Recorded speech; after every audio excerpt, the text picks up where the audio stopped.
Well, I think this is update 10.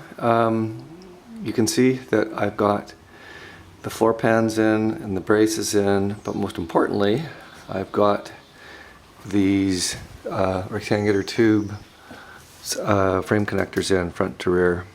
And I haven't finished the top, but on the bottom, down here, you can see I've put a new connecting to the rear subframe. I've got this little platform here.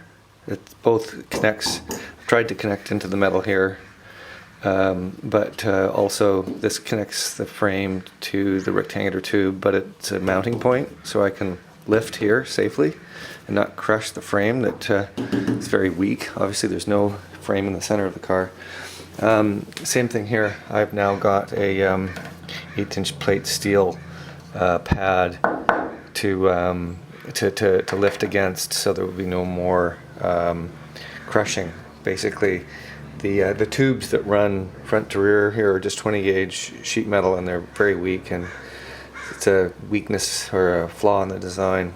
So got the new floor pans in, and they were a little tricky because this big one wraps around on the inside all the way up the firewall to give some additional strength, and there was some rot there that I'd cut out up in the firewall, so that's all in now.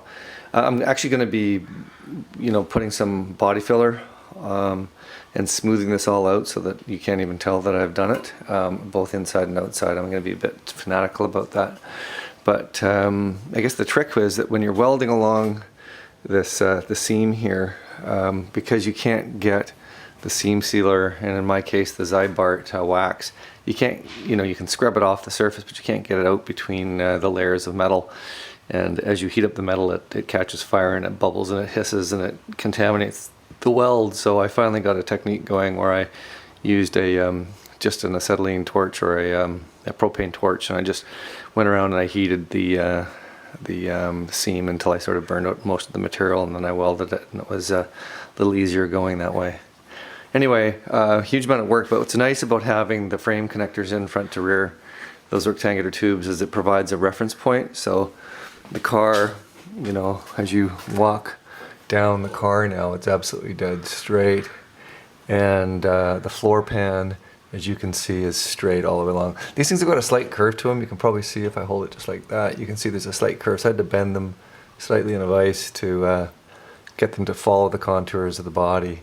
But other than that, they laid in nicely, and now I have this beautiful reference point. I'll put caps on the front and rear at the very end of the project. When I'm finished welding everything up.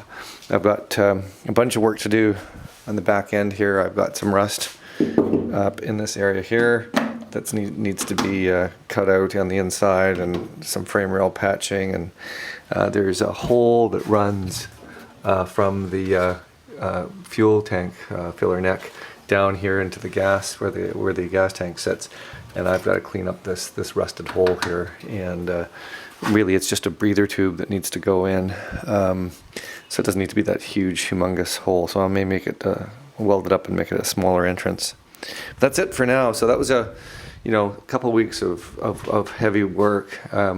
Maybe I can show you on the inside. It's hard to see, but basically there's the panels on the inside that have been welded in, and I'm also going to do some bracing along the sides. I'm going to run some 1/8" steel along the sides of those 20 gauge tubes on the front, top and bottom, and I'm also going to put some bracing across the midsection there on the seat support. So I'm going to put some bracing running along underneath where the rear seat goes, and stiffen that area up too. So that's my next major installment. I'll show you all that good stuff. Alright, thanks, bye.